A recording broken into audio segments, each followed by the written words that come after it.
Hey kids, welcome back to For Your Reference. You're listening to Your Phrase or Mine, and OT is our whimsical host with the phrase this week. So this week's is from South Korea, and it Annyeong. goes, eating rice cakes while lying down. I think this phrase encapsulates a self-detrimental quality. So if you're laying down and you're eating rice cakes or anything else, it's going to be a choking hazard. No, mate. It's similar to the English one, a piece of cake. Like something is just easy or very easy to do. Do you want to try it and we'll see how quickly you choke? Yep. And in the meantime, let's get on with the show.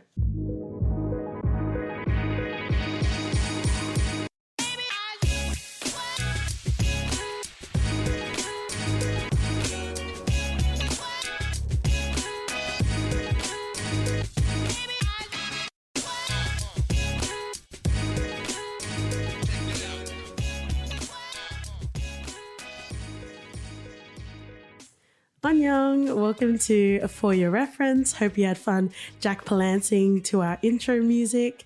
This week was my pick, and we are covering Burning, which was a 2018 Korean movie that came out. It had a release, and it recently has started streaming again on Netflix. Yep. It was released on DVD in March 2019. Yeah. So let's get into the stats because we're super academic. Oh my. So May 2018 is when it officially came out in the Cannes Festival. It also made its rotations around the world. The budget, I guess, probably need more of a deep dive, but at the moment we can't afford IMDb Pro. So I'll just go off the stats that we have here. Opening weekend was 26,000. in America, and the gross is 718,000. So it sounds a bit abysmal, but again, I'm pretty sure there's some sort of context that we don't really understand about. And it's won awards. Like it's not something that's just totally gone unnoticed. Oh, yeah, totally. And let's just quickly capture that off because it is worth mentioning. It got quite a lot of nominations as well as some wins. So we've got director. Iconic director, Lee Chang-dong. So we've got some wins in the Adana Film Festival, the Adelaide Film Festival, whoop whoop, if that's the Australian one. Yep, I think we're not cinephiles. Is that what they call it? Yep. Is that what the kids call it? So we're not that. So I'm assuming it's Australian. You also have some wins in the Asia Pacific Screen Awards, and it also had a nod in the Academy Awards as well. Didn't win, but it was also submitted in Korea or for the Korea category. So that's what we're talking about this week. Let's just quickly talk about the cast. We've already mentioned that the director is the iconic Lee Chang-dong. He has been around for quite a while, even though he does have, for that time, a relatively short list in regards to movies he's directed. We haven't necessarily tackled them yet, but it's definitely on our list. Just like a fine wine. You're not going to have it every time. You're going to schedule a proper time, get the candles, and it's a whole event. And I feel like this is it's a good first step to be introduced to what he's done. Totally. So let's talk about the cast.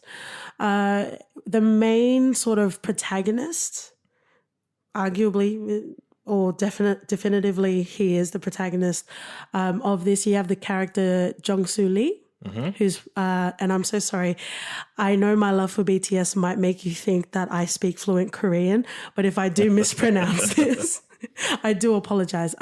So you've got the main character Jung-soo Lee, who's played by Ian Yu, and then you've got Steven Yeun, who plays Ben, and then the other main character for this movie is Hae Min Shin. Yep. Who's played by. And I'm so sorry, I'm not sure which is her first and last name. So I'll just say Jun Jung-si. Yep. So in a crux, those are the stats. That's the cast. That's the director for this movie. I think it might be good just to capture off before we even start talking about the movie, just our general sort of experiences with foreign film and foreign TV shows. Because I think that's quite important to capture off before we give you the tea of how we feel about this actual movie. It's important to remember this part of the segment.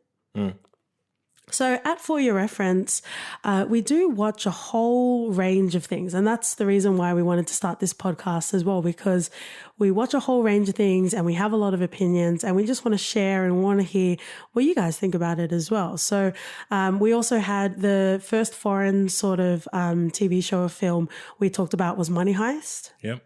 And I guess that's just a little bit of a flavoring about the things that we watch. But we also watch a lot of Asian, Korean, particularly recently, TV shows and also movies as well. So I just wanted to give a little bit of a capture off on that and what our experiences are. Yeah, so we've watched quite a few of Korean movies and TV shows. And can I just say, the Korean language is so fun to listen to. It is. The intonations and inflections when they speak, when they want to convey anger or seriousness, it's quite interesting to hear. Yeah, and I think that there's quite a lot of things that are said without actual words. Like, that's used a lot. Like a lot of inflections, and it colors the narrative when we watch Korean TV shows and also movies as well. So I just want to point out that we do have, a love. Saringhae, we do love Korean media in general because we will say some honest things about this movie. So I do think it's important that we do preface this from the onset. Yep. Definitely. So before we even talk about the movie, I think it is worth noting that we have Stephen Yeun. And he's been in, quite a few cute little indie mainstream things. So I thought it might be good just to capture off our experiences with him. And you've seen him before. I've seen him in Walking Dead. Yep, The Walking Dead. What sort of character was he? Was he the token sort of Asian or? No, he was so much more than that. He grew in responsibilities and in his role as the season progressed. When you introduced, it was just a delivery. I think it was delivery driver, and then it just became more integral to the group, and we all loved him. He became a fan favorite before he. I'm not going to spoil Walking Dead. So if you're still out there and you've not watched The Walking Dead, get on it. That's me. I got my hands up, and you already made me watch Game of Thrones, so you're not going to string me in again. Oh, it's coming. But yeah, he's a solid actor. And then we watched him in Shudder's Mayhem. Mayhem, yes. And he was very good in that. Yeah, he's a really good actor. I feel like Stephen Yeun is one of those actors where even if you haven't seen him in anything, he's good value. You just know that he's a solid guy. Well, he seems like a solid guy, and his acting will be pretty good. And that's the first time that I was acquainted with his actual acting chops. In Mayhem, that is. Yeah, and I thought it was really great. You could tell it had an indie type style. It reminded me of the Belko Experiment. Better. Yeah. It executed itself better than the Belko Experiment. But this is more about his acting, right? So Stephen did a very great job in that. And I was impressed. Like a lot of the time when you watch things and you know that it's not big budget or it's not going to be Oscar winning, you see actors phoning it in, right? They're not necessarily bringing their best foot forward. And I appreciated watching Stephen. He gave everything in that role in Mayhem because that was the first time I've seen him, right? And that was very admirable because I'm like, wow, this is amazing. You probably didn't need to bring your full force of acting, but it was well appreciated. And I think I garnered a lot of respect for him just seeing the way that he carried himself as an actor. Yeah. And he does the same in Burning.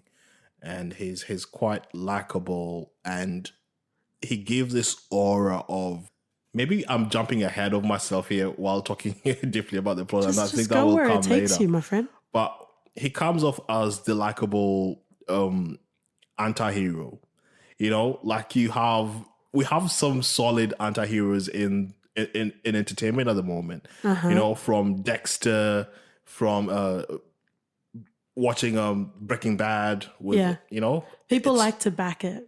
Yeah, as long as it's relatable. As long as people have a relatable backstory. Yeah, so with his character, it's quite different though, because he's this rich young, he feels like he has this air to him, right? He gave me some semblances of Christian Bale in American Psycho. Yes, he did. Yeah. I see that. Yeah, I definitely see that. I don't want to compare another actor to another because obviously they deserve their own merit. And I stan a strong Stephen Yun, and he will go in my trophy case of all of the people I stan. That sounds a bit psycho. You're welcome. Welcome for your reference. This is what we do here, guys. Just slowly incriminating ourselves every which way. Tune in next week to see what OT is going to be incriminated for. But no, he really gave me that charismatic flair that I appreciated and was satiated by watching Christian Bale. Let's just quickly digress for a second. Christian Bale in American Psycho, you know that what he was doing was fucked up. Right? Yeah. You know that you shouldn't be rooting him on, but he pulled you in. He had that gravitas. And you kind of, just like everyone has that twisted family member, you kind of just ignore that so you can get along with the party. Yeah. Right? Yeah.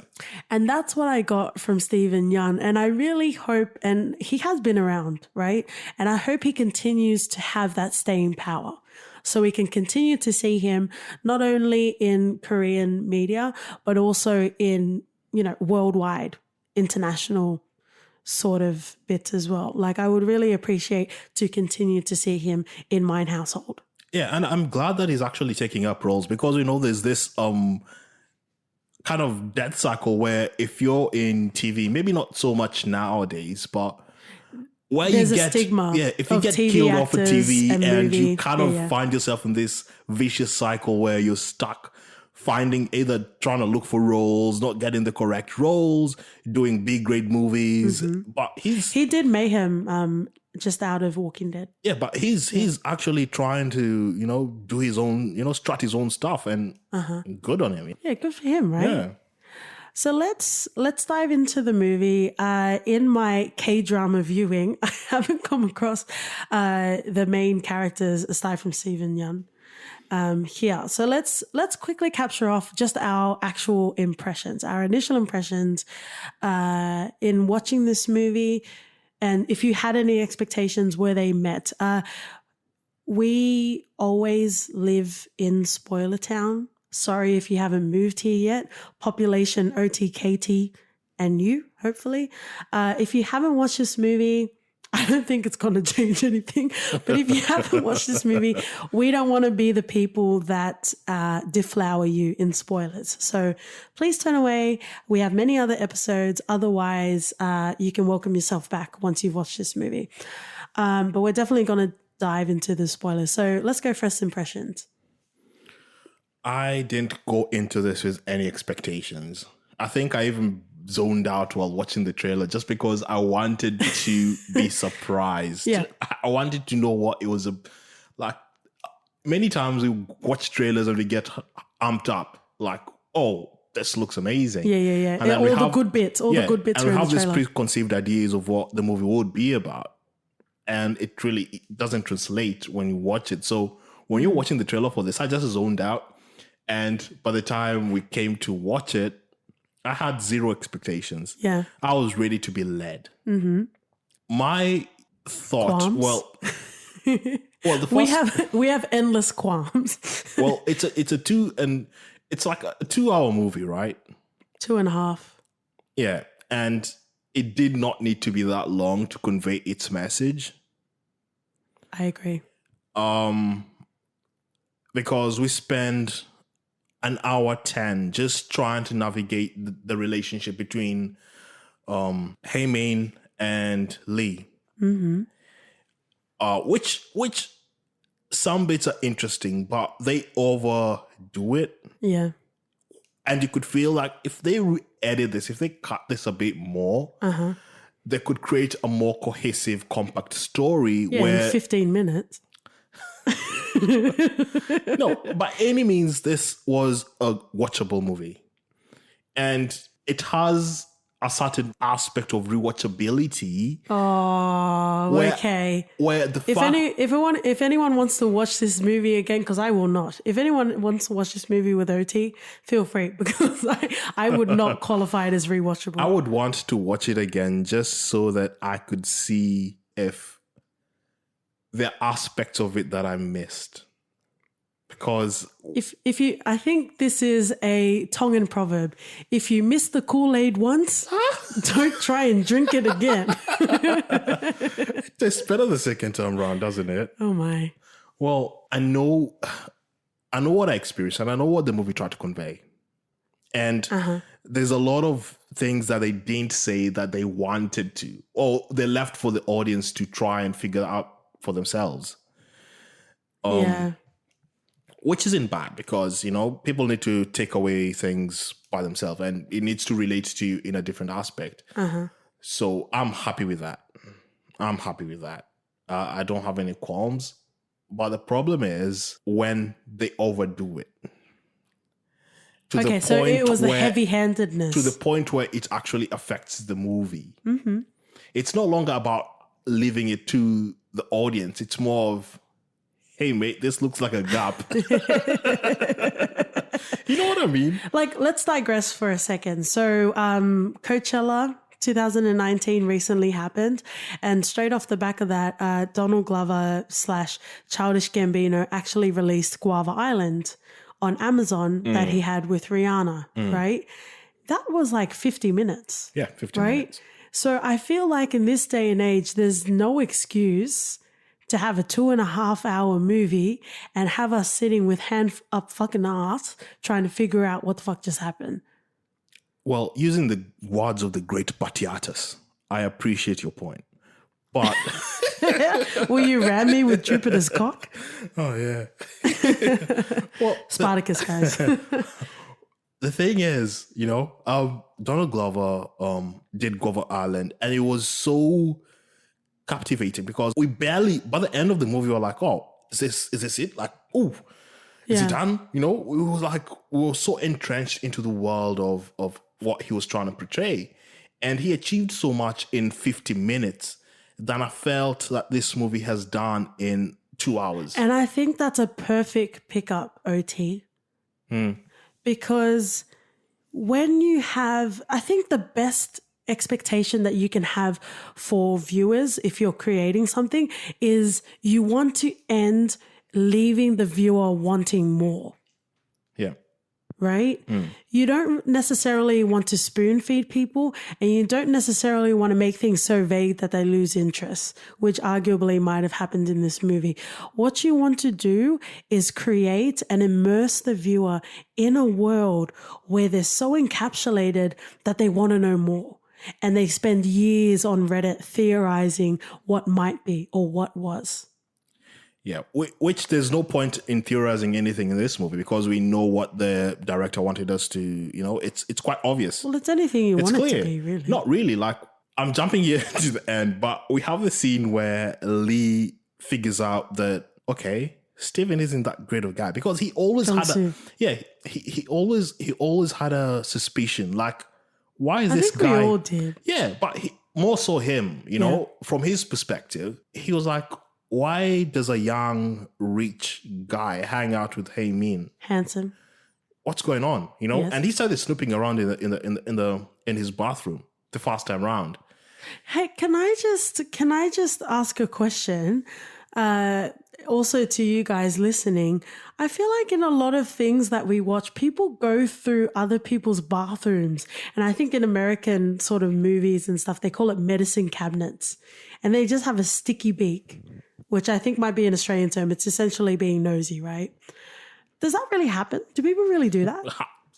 I don't know. I don't think so. Well, not for my end. Like, that feels a bit too It's a bit much, right? Yeah, it feels a bit too much. Yeah. Sorry, continue. I just wonder, is that a thing? Was that what people do? So Lee thinks that something is off from the get-go. But doesn't really follow it up. Like, he just says, he tells Hey Min, hey, why do you think he's that interested in you, like, you know? And that was a fair thing. That was a fair But point. he comes off as jealous as well. He comes off as jealous, but it's a question that needs to be asked sometimes, Yeah. you know? Just so that you could think of all the possibilities. Because, you know, love is universal and you can find it anywhere. And Oh, can you? you can. That's why we have OT babies everywhere. You can find it anywhere, you know? It's not about but it's good to ask yourself these questions. And if the answers are correct, then, you know, good on you. You found yourself a lover. But if not, then you need to reevaluate. And that's what Min didn't understand. Yeah. And possibly that was one of the reasons why she ended up dead. Damn, dog. Yeah. You're just going to reduce it to that, really? She did not think of all the possibilities that raised a red flag. I think the biggest problem for Hey Me was she just fell asleep whenever she fell asleep. That is, as a woman, that is red flags all over.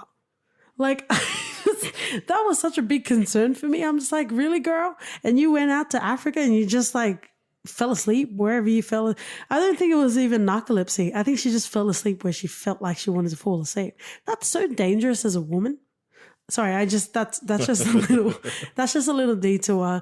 Whether you're a woman or a man or non-binary, look after yourselves, please. But yeah, definitely. Can I go into my first impressions? Oh wait, but we know that she's struggling with the greater meaning of life, or what she calls great hunger. Like she's trying to actively pursue what her life means, what's her purpose in this world. But she was kind of a contradiction because she talked about, it was little hunger, right? Little hunger and great hunger. Yeah. But then she was also a space head. So she did seem like a space head. Yeah, like, there were times where you wonder how many IQs can she rub together, right? But then there would be intrinsic deep moments that she would have as well. So it got a bit confusing. It wasn't very cohesive, her as an actual character. I guess it's like, you know, people can be book smart and not street smart sort of thing. But I don't think she was either as well.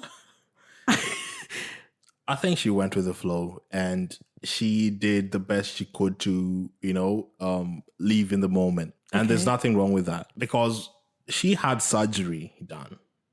Because she said she was quite... Yeah, it seems like she had surgery halfway through the movie as well. She was quite... OT's understanding. She went from like -A cup to like a B cup in the blink of a sunset. Yeah. Yes. I noticed that. But she... I've lost my trail of thought. Okay. Was thinking about a B cup. Well, while you're trying to remember where you are, because I don't think I'll have a time to naturally bring this up except for now, I feel like we've progressed as a people. And we're so accepting, and we're able to tell more stories from different perspectives as well. And I know this sounds really deep, but it really isn't. If we can see titties, then you should also show dicks. That's all I'm going to say. I'm going to petition it 2019. I'll leave it at there. But I'm just saying, like, it's not like, you know, I guess you need to be forewarned when you're about to see a dick. But it's just, you see so many breastises, it just doesn't make sense. There should be an equal ratio. That's all I'm saying. Continue. Do you remember where you were now? No, but just give us your overview. Give us your overview of what you thought about the movie. So let's talk about it. I had a lot of thoughts while I was watching the movie, and that spawned off on the vagueness in the movie as well. It's very rare for me as a viewer to actually read critic reviews, and I'm not poo-pooing critic profession. I do believe that it's important, but when we watch things, I don't necessarily, it's not a make or break. If we watch something and it feels intriguing, or we like the actors, or we've heard about the director, we will give it a go in spite of its bad ratings or in spite of its, lack of gravitas that it has, right? So I just do want to preface that from the outset. So a lot of the time I don't really regard myself with reviews, particularly critics' reviews. But after this movie was done, OT's like, let's record it. I'm like, nah, man, I need to read more context. We actually call it book clubbing. So this is just a little insight for the For Your Reference household. We do what we call book clubbing, and it was more fun when IMDb used to have forums. Because we used to go, after we used to watch something, we would go onto IMDb and go onto the forums and, just see what people's opinions are in general. So even though IMDb doesn't have its forums anymore, we still do our book clubbing in ways of reviews and YouTube videos and how people are feeling. And I usually don't do that. Like after I watch a movie is how I feel about the movie. And obviously you're going to hear how I feel about it, but I wanted to make sure that it was comprehensive and it was within context. So I did some reading. I listened to some YouTube reviews, and I still don't understand what the big whoop with a capital WH is about this movie. Even listening to reviews about this movie, they were talking about how the cinematography was amazing. The directing was amazing, which I agree. 100%. But then they kind of just, in a swipe, just talk about how its vague narrative allowed you the room to breathe. Nah, man, I'm not about that life. I can read through that nuance. That means the story wasn't there, right?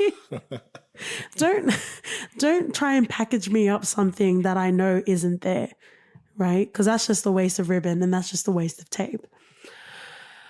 So first initial thoughts of this movie, I think I do have a bias for Korean TV and movies. Yes, you do. Yes, you don't think you do. You do. And also because his name is Burning, Bultone. Fire! Right? I wanted to like this movie. Like, I really wanted to like this. And with Steven Yeun, I was like, okay. And with Lee Chong-dang, even though we haven't really ventured into his world, his name has come up a lot, right? I wanted to like this movie, and I had a lot of expectation for this movie, and it just didn't deliver. It just didn't deliver. And you know what? The crux of it is a very simple story. And 20 minutes in, I said to you, I appreciate that this is a straightforward story, because in this day and age, you're watching things that are so complicated, that are so intricate, that by the time the movie or the TV show is over, you haven't really learned anything. You haven't really gone past surface level. You know what I mean? And what I mean by that is we talk about, I was constantly trying to, like the Hardy Boys, I was constantly trying to look for my clue, and I couldn't find the clue. Right? Did you have the clue? No, because your clue retracted. I told you there's there. no deeper meanings in a lot of things that you're trying to bring out. For it. I kept looking for it, right?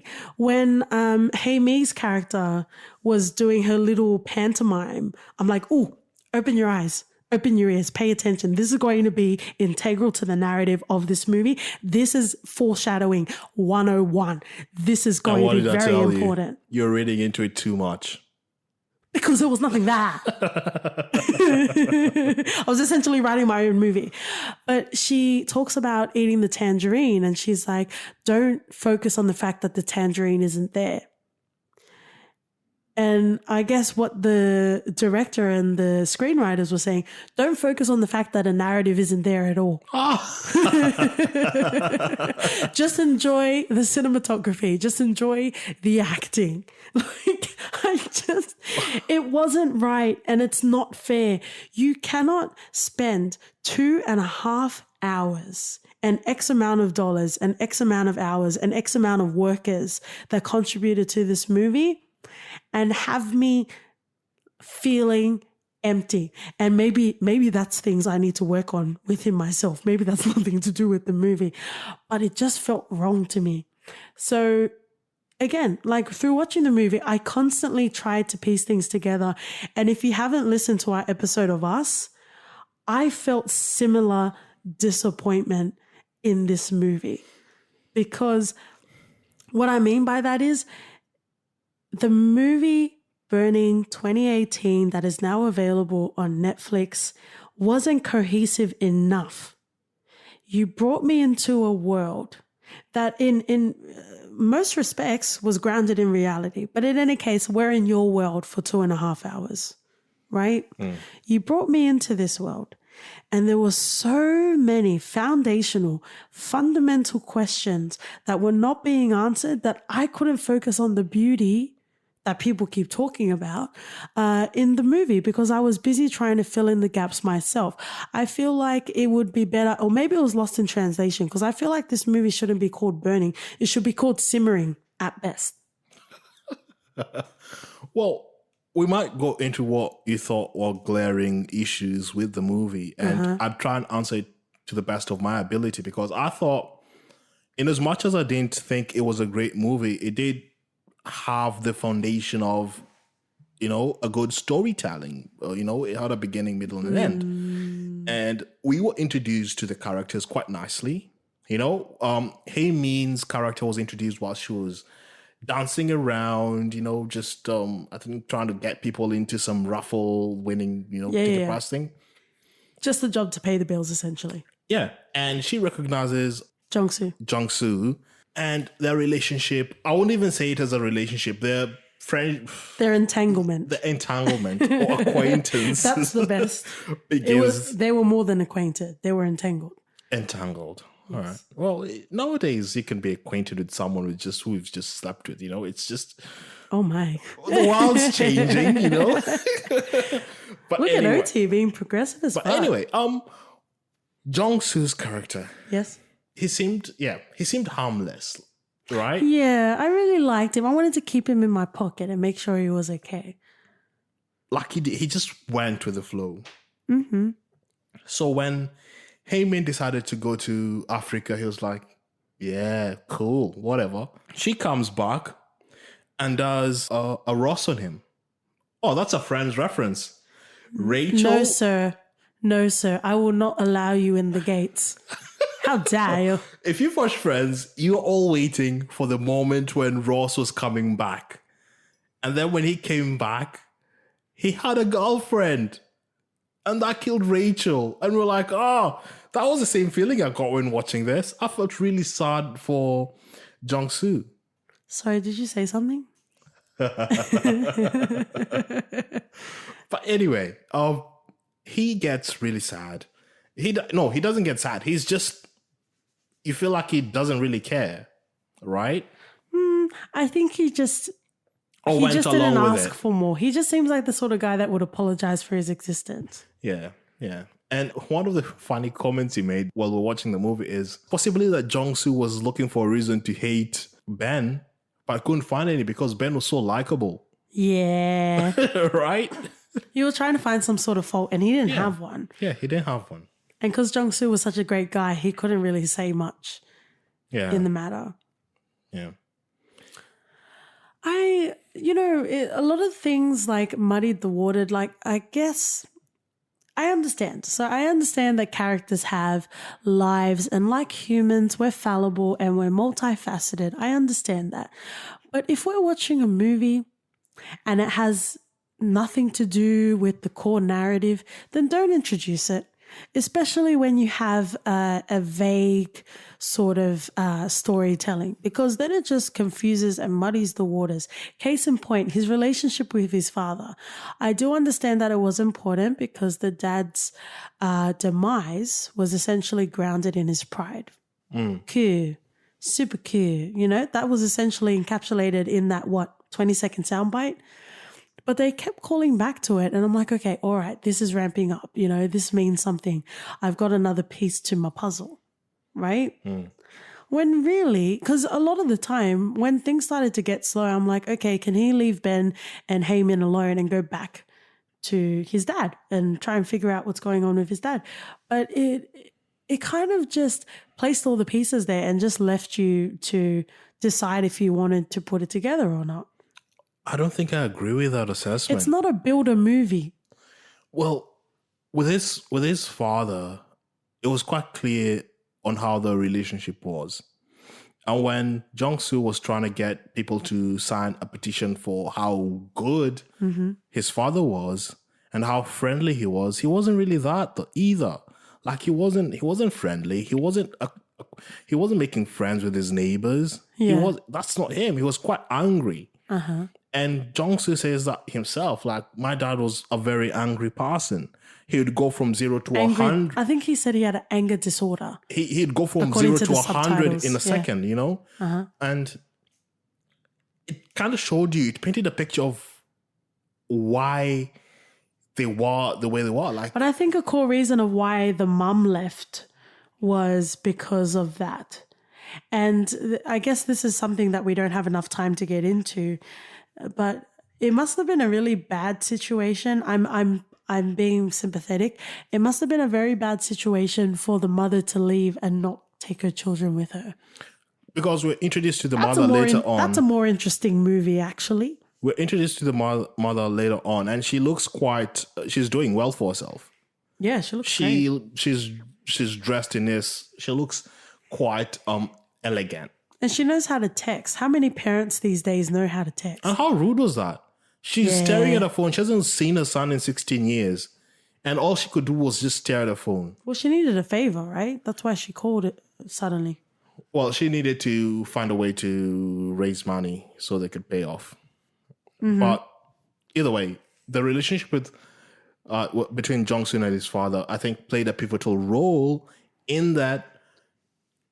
I think once the father was sentenced to 18 months in prison,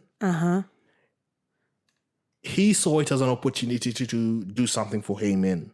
I think you saw that as a turning point, right? I saw that as his turning point. Yeah. That after that, he sold off the cow.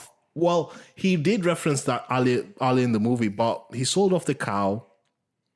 And from that, he knew what exactly he wanted to do to Ben. But excuse me, sir, that happened, I would say an hour and a half. If I'm being generous, 2 hours. Like that happened after a whole lot of nothing. Nada. A whole lot of nothing happened. What say ye, sir? Yeah, they did spend a lot of time just doing fluff, which really wasn't part of the core storyline, but we did get some valuable information, like trying to see the relationship between Hae-min and her family.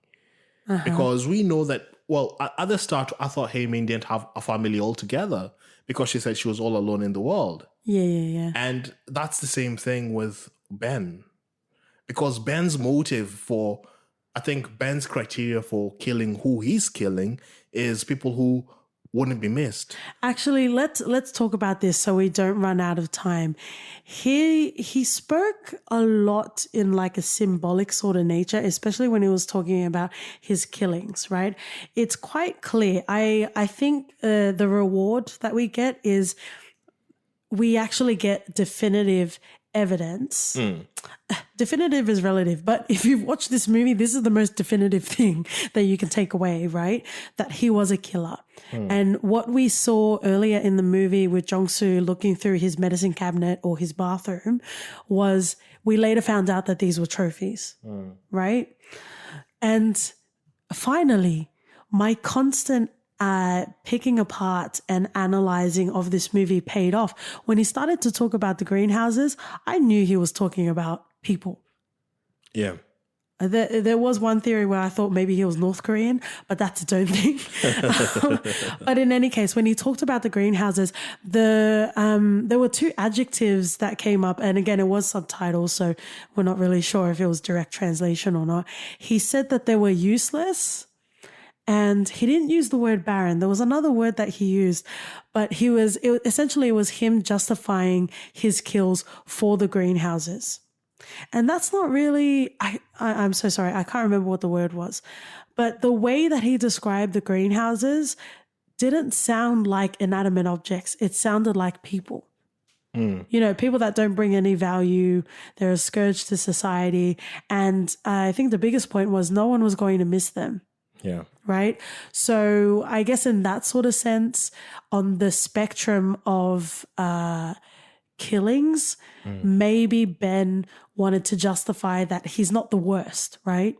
He acknowledges that he does need to kill and he does it every 2 months. But it's not as bad as just killing someone that has a family and a mortgage and people depending on him or her. Yeah. Right. So, and that's an interesting point as well, because when we come to the pointy end of the film in the last 50 minutes, Jong-soo does confront him and he does acknowledge that he hasn't spoken to Hae-mi for a month. Right. And that's, again, we don't really know how far since that point in time where he follows him to the cafe to when Ben actually finds him sitting there staking him out, right? Yeah. And he's invited in with the dinner party again. We don't know Which how much. kind of feels a bit of deja vu with Hae-min earlier, Yes. right? Yeah. So, yeah, and we'll get to that. But we don't know how far that stretch in time was. So I'm going to assume that it was quite quick.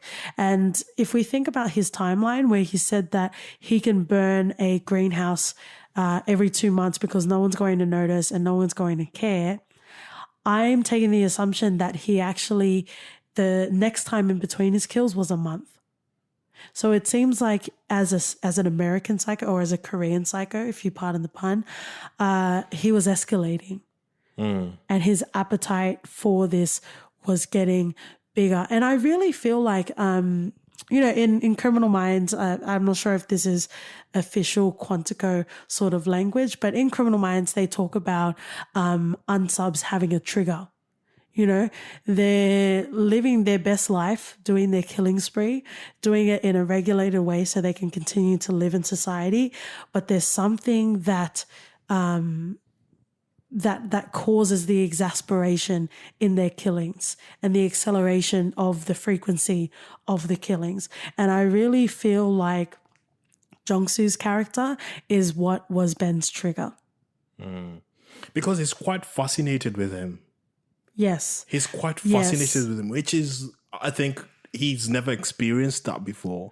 I'm not sure if he saw it as a potential co-conspirator or if he saw it as another victim. It was quite an interesting dynamic. Let's dive into that. It really was, because here he comes and one of the first things he says to Jong-soo is that I want you to write something for me.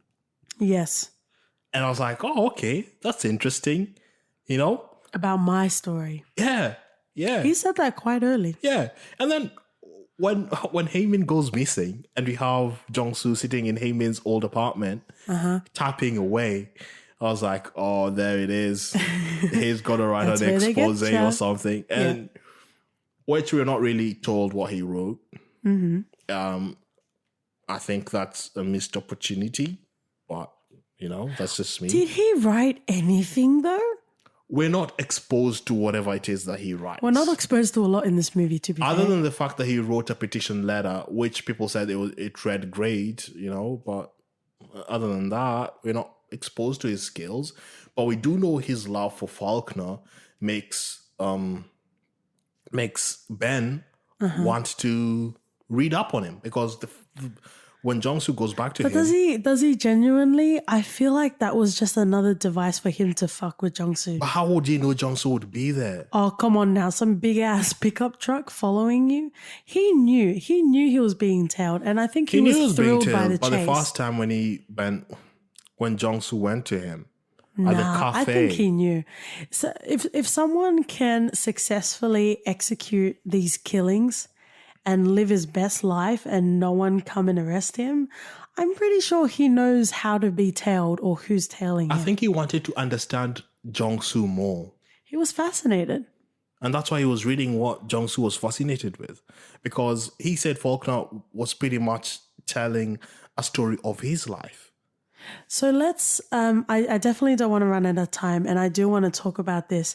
Let's talk about Ben's character. Okay, so he's got that Korean psycho complex, right? I'm in two minds about how I feel about how he chooses his victims, and I would like to get your thoughts on it. So these are the two different thoughts of you. Oh my! I think that's a original phrase or mine. Oh, we're going to coin it. We're going to tip drill it. So the two perspectives or the potential sort of drivers that I have for Ben's character is he is looking for desolate souls that really just have no value to themselves or to society, and he needs to satiate his bloodthirst. So he just chooses these people of low impact, right? So that's one point of view. The other point of view that I'm tossing around is he meets a woman that is so engaging, that has this elevated world experience, right? And it seems on the surface that she has so much to offer, much like Ben's character. But once you start to peel off the layers, you realize that they're hollow, and any sort of growth that they have is superficial. And I think I tend to lean towards the latter. People wearing a mask, and, deep down there really isn't anything there. But I would love to hear your thoughts on, I guess, the ethos and his methodology to find victims. I think his profile for finding victims is quite standard among serial killer. He target people that won't be missed, so he doesn't raise any red flags with the police, Well, no, serial killers are quite varied, so they all have different motivators. Most of them targeted people that wouldn't be missed. Okay. Right? I don't agree with you, but okay. There's so many different types of serial killers. There are different types of serial killers, but you target people that would not be missed. Maybe the ones that get away with it. Well, it's quite easy, right? And when he was explaining about burning greenhouses, he said the police wouldn't have time for that. Yeah, because they're focusing on more pertinent issues. Yeah. So if I remember there was a serial killer, I think, who targeted prostitutes, and then that led to nowhere because, who would report that? No one would. Someone's gone missing, you just chuck it off under the rug, and that's fine. But what made this different is his encounter with Jong-soo, who feels like the way he left things with Hae-min, the last thing he said to Hae-min is, don't take your clothes off around men. That makes only people who do that are whores. A whores. That was wrong. And that was so wrong. Because like you said, while we were watching the movie, he wasn't complaining about her whorishness when they fucked. Right? Yeah. That's so wrong. And you should never talk about anyone else's sexuality, especially if you've been betwixt their bedchambers. It's just wrong and foul and disgusting. And any sort of feeling that I have that he was such a good guy and he was waiting for his day in the sun, it all dissipated from there. Yeah. Because what kind of disgusting, I get that he was jealous and he wanted her breastises just to be for his viewing, but that's not how this world works, sir. Sure. And it's interesting because you talk about how Hae-mi was enamored by Ben. I really didn't see it that way. I kind of just saw Hae-mi as someone that just had casual encounters with Ben and also Jong-soo. I really didn't see it as her being head over heels kitten love. She wasn't in love, but she was tied down to Ben. Ben had money, Ben had status. She was there looking for the greater meaning of life. Who better to be with at that moment of you finding yourself than someone who has money to make life a bit easier? But if you reference, and we didn't have enough time, so I'm not sure if her ideology is actually spawned off an original philosophy, but when she talks about the Great Hunger, that kind of goes against that because it's not so much about materialism. It's about your intrinsic philosophies as a person, your great hunger to desire to know more about, definitely know more about the world, but it's more focusing on how that reflects as you as a person. Yeah, I agree with that. Yeah. And I do want to touch on this just to make sure we don't run out of time, Hamey did go to Kenya. Oh, And there was a phone call scene. Hang on. Hang on. I feel you burning, if you pardon the pun. So let's talk about it. So she manages to go through a call with Jongsu, and she's in Jomo Kenyatta International Airport. yeah. Which we have a lot of experience with. And she makes a comment about how there was a bombing there. And Jongsu's like, oh my God, are you okay? Will you be okay? Because she was stuck there for 3 days. And she makes an offhand comment saying, no, it's okay. I think this happens all the time. First of all, it does not happen all the time. You know, incidents happen around the world, and we don't condemn them from being, oh, I'm not going to go to America because there was a shooting. It happens all the time. It doesn't happen all the time. Kenya, Nairobi is a safe place, and it's enjoyable. It's beautiful, and there's so much to do. And I hate this portrayal of African nations in cinema where the only time you're brought up is when there's a negative connotation to it. Oh, someone has been kidnapped. They're in Kenya. They're in Somalia. We go so much farther beyond the headline news. There's so much to Africa as a continent than the headlines. The headlines is what will make you pay attention. And that's what the media does. This is going off on a tangent, and it's not right, but that just rubbed me the wrong way. There's so much to Africa. There's so much to Kenya. There's so much to whatever nation than the headlines. I do agree. I do agree with what you're saying.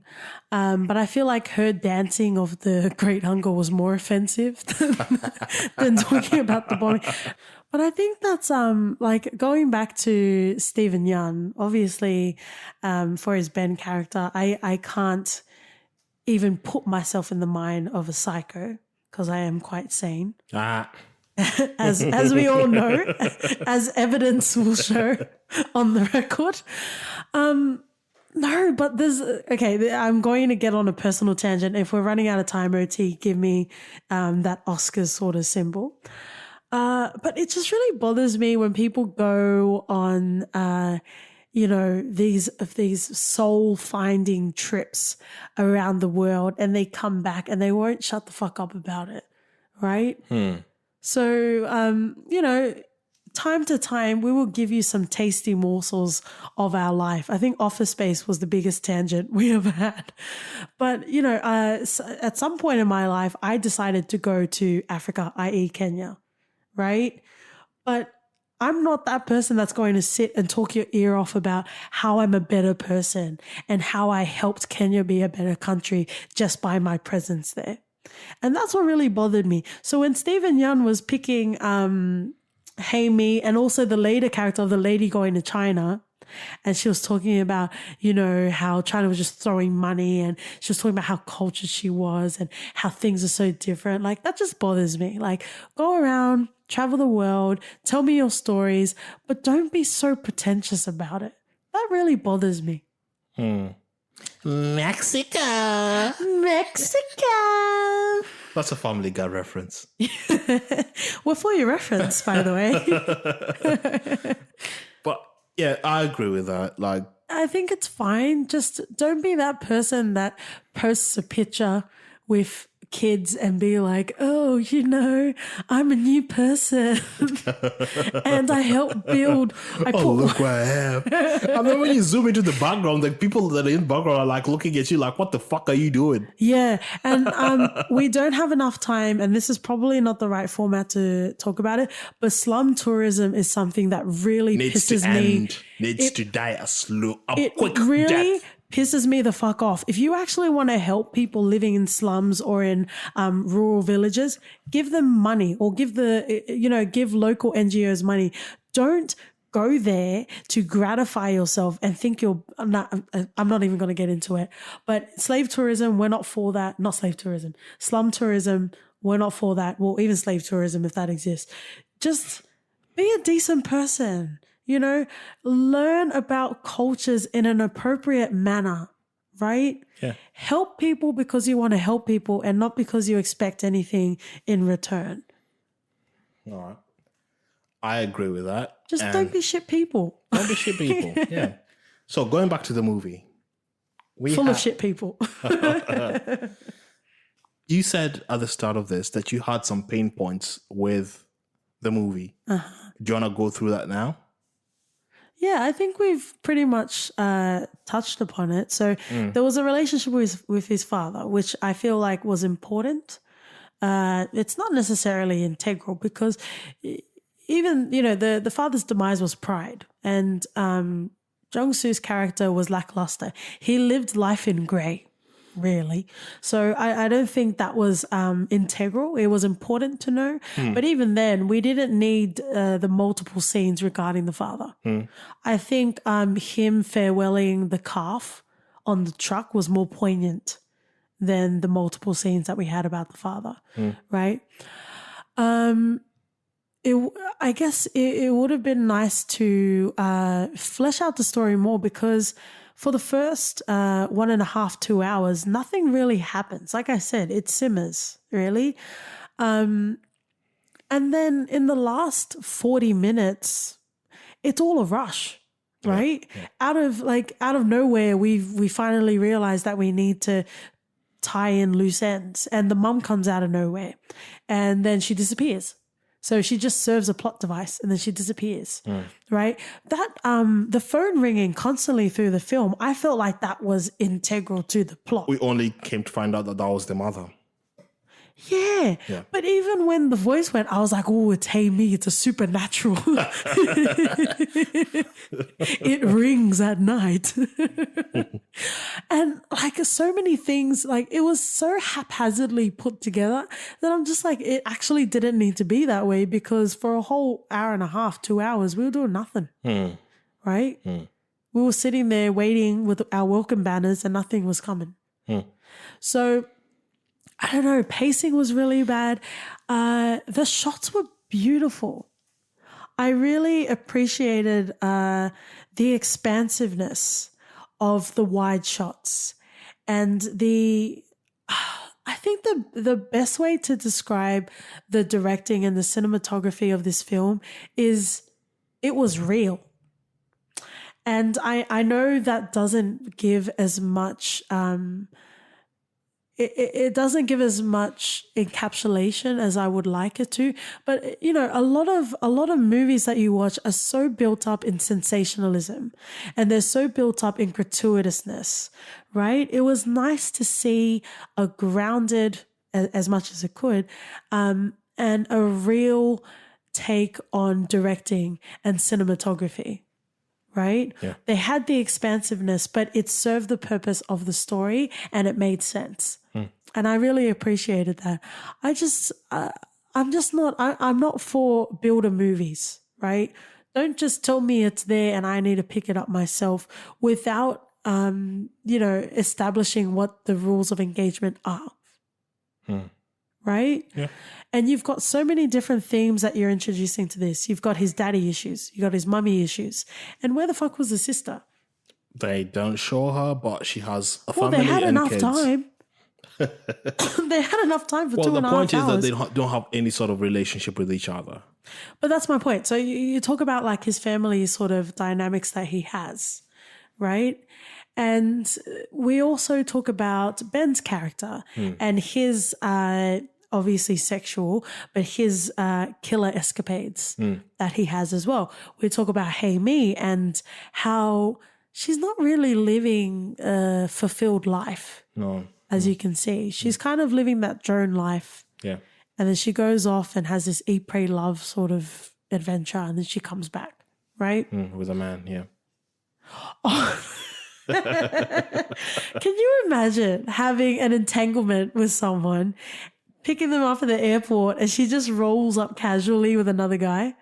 I would be furious. I don't even know. I would walk out. I would roundhouse kick both of them and leave. I would just walk out. I'll be like, no, I'm not doing this. I'm out. Or just like light a match, throw it behind you and walk off with special effects. Like there's nothing for you there, sir. But there's so much elements that you talk about here, and there was a review that we came across, and we will link it if we can find it, where they were talking about how this is also a movie about Korean youth and the vices that they have in order to make it through unemployment or just the day-to-day sort of struggles that you might have, right? Yeah. If that movie was about this, then I would like to know the time marks for that. Because I really didn't see that. I felt like this story, like I said, with Guava Island, that was only 50 minutes. This was 2.5 hours. And I'm still here feeling lonely and empty inside. Wanting to know what happens. The last, I don't know if this is the last scene, but closing the movie, we have Jong-Soo's character and also Ben. And they're having this little sort of chase. And eventually, Jong-Soo comes across Ben. And dickish move, right? Not dickish, dick fool move. Ben approaches Jong-Soo and said, "Oh, you were coming with Hey Me. Where is she?" And then Jong-Soo gets a stabby stabs and starts going at him. First of all, hola or hello would be nice. But that scene was quite, I wouldn't even say it's uncomfortable. I think the best way to phrase it would be cumbersome and sloppy. It was very sloppy. I think it was very real. Like, that's how I'd picture a killing would be. Not something flashy like Kill Bill. Like, it would be cumbersome. It would be chaotic. It would be, I think the word that we used to describe it at the time was clumsy. Clumsy, yes. Like, it would be that. Because he's not a killer, yeah. Yeah. So he stabs Ben multiple times. Yeah. And puts him back in the car. Tries to and there was a truck coming. There was a truck passing by. Yeah. I'm just wondering, would the person not realize the amount of blood that was on the snow? Like, if you see red on the bloody snow, it's quite obvious what's going on, right? Anyway, he manages to cover it up and touches the car and then gets back to his van butt naked, drives off. I did say that he should take his boxes off because there'll definitely be DNA on there. So it was good that he took them off and then he burnt the car. But I don't know. I feel like even though it was his first kill and it was clumsy, there are examples where you can have a kill or a fight that looks realistic, but also stylistically made it, aesthetically pleasing to the eye. John Wick is a good example of that. He is no John Wick. Hang on.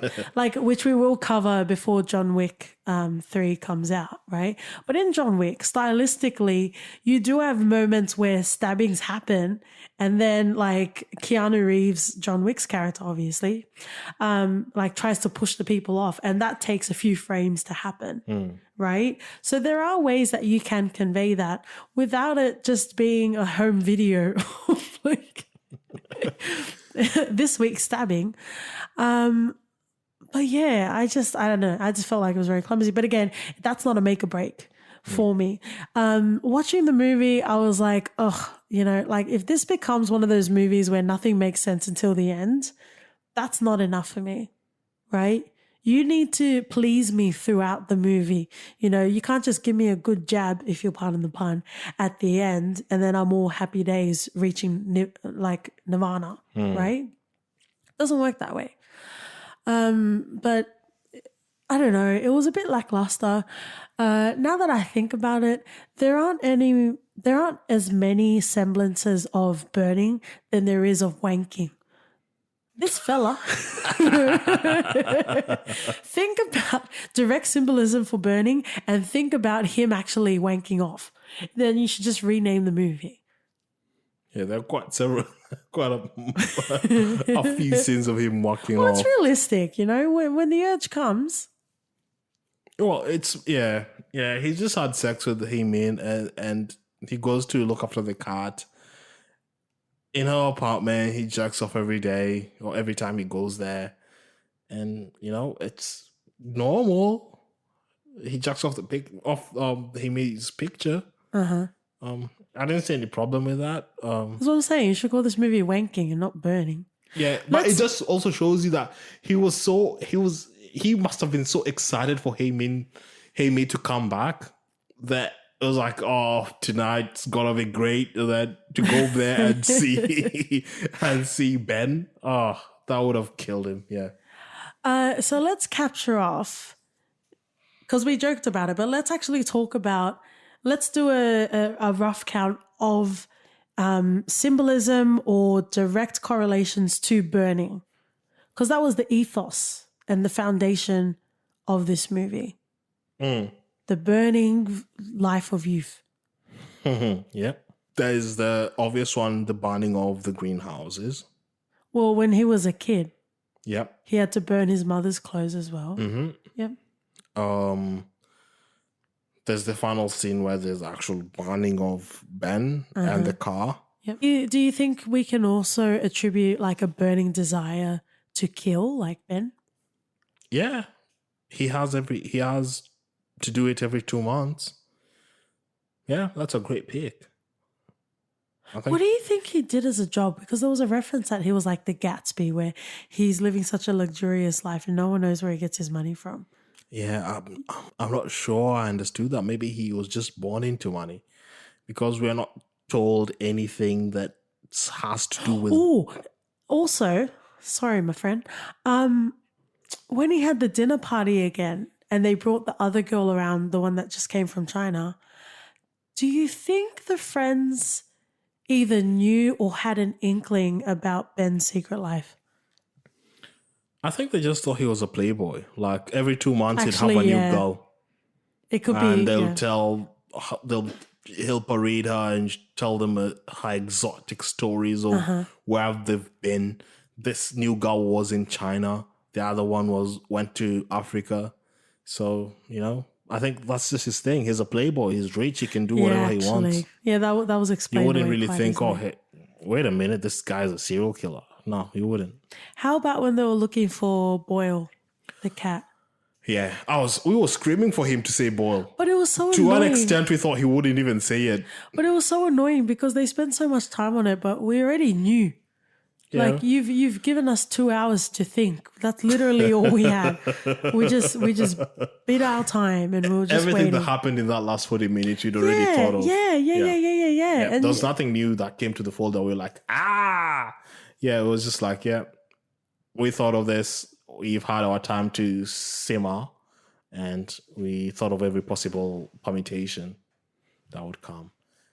Any final thoughts? Final thoughts is that this movie... Something positive, maybe? This movie tells a good story. Tells a story I don't agree, but okay. Well, tells a story about 3 young people, how they're living their lives, how they're struggling with life, and from a different class aspect. Ben in his upper echelon of richness and in his high class society, and with Hae-Mi and Jong-soo struggling pretty much on the other end of the spectrum. So you could see, you could feel, you could relate to some of the characters. I could definitely relate to Jong-soo in some aspects of his life in regards to struggling Wanking. with his that. There's no pun there. Him struggling with his art, like he's trying to write a novel. He's still not sure what that novel would be. He's just finished uni or whatever. He's just a blank canvas at the moment. And whatever that is, it's quite relatable to a lot of us who still trying to figure out what our great hunger is. Fair enough. So those are quite good aspects of the movie. Quite relatable. The storytelling, the acting is great. We have Ben, who's a lovable character. Well, he comes off lovable. Jong-soo is ultra lovable. Like you just want to cuddle him. Hae-Mi is all right. Like for what she is in the plot, it's fine. But yeah, it has a good storytelling mode. But it's not a great movie. It's watchable. Not rewatchable though. I started saying that I would probably rewatch it, and I'm starting to feel like probably I wouldn't. But, Is that Captain Hindsight over there, or So tell me, what did you like about this? cinematography, directing, acting, all of the secondary sort of elements that make a movie, I thought were on par and exemplary. They were great. The core narrative just wasn't there. It just disintegrated before my eyes.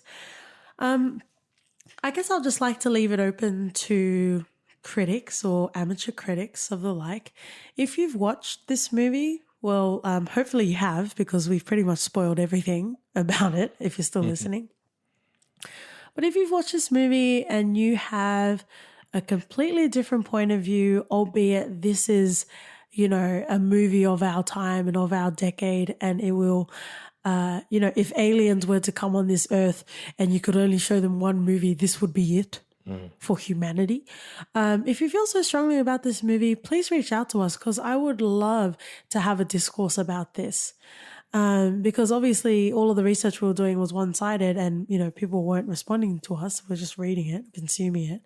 But I'd really like to get another point of view of people that, absolutely love this in every way, and actually articulate what mechanically in the story conveyed XYZ of why you love it. Yeah. So let's leave it there. A lot of feels, happy feels, lackluster feels. But there you go. Watchable movie, as you said. Let's carry on to For Your Reference, which is the name of our podcast, where we recommend movies or TV shows that if you like this or if you didn't like this, you should also try as well. So what's your For Your Reference for this week? Oh, look at you being a gentleman. Usually you start. Okay. So I'll start and you can finish, hey? The way God intended. Oh, my. I will recommend two this week. I talked a lot about American Psycho with Christian Bale, so I would recommend that. It does dabble in gratuity in regards to the violence, and there's a lot of salaciousness in that as well. But again, it's from the point of view of the psycho, so obviously you're going to get that. I do feel like that is a great film. You should just watch just because, but it did give me some semblances while I was watching Burning. The second that I would recommend is a Korean film, a horror film. And it does come up a lot on popular must-watch movies as well, called I Saw the Devil. Yeah, that's a really good reference. Thank you. And my reference this week would be Nairobi Half-Life. Nice. Keeping into the theme of class and the disparity between the higher end of the spectrum with the lower end. It just shows clearly how the lower end struggles with life in general. Yep. And it does it so beautifully in such a short amount of time that it won some accolades, and that says a lot about how the director used the movie, or how he directed it into portraying life most African countries, and particular in this case it's Kenya. So it'll be a really good film for anyone who's into foreign films, or who just wants to expand their repertoire of viewership. Yeah. Is it in Swahili? No, it's half. Half, yeah. So Half-Life. Yeah.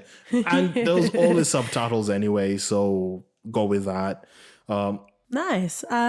So that rounds up another week of For Your Reference. If you miss us already, feel free to listen to our other episodes as well. Let's plug our socials. So on Twitter, Instagram, we're For Your Ref Pod. And on our email, it's hello@fyrpodcast.com. Between OT and myself and our executive producer, Dog, it's literally just us. So if you want to be so kind and support us in leaving a review or a rating on our iTunes, we'd really appreciate that as well. Thank you and have a great week. 사랑해. See ya. Bye.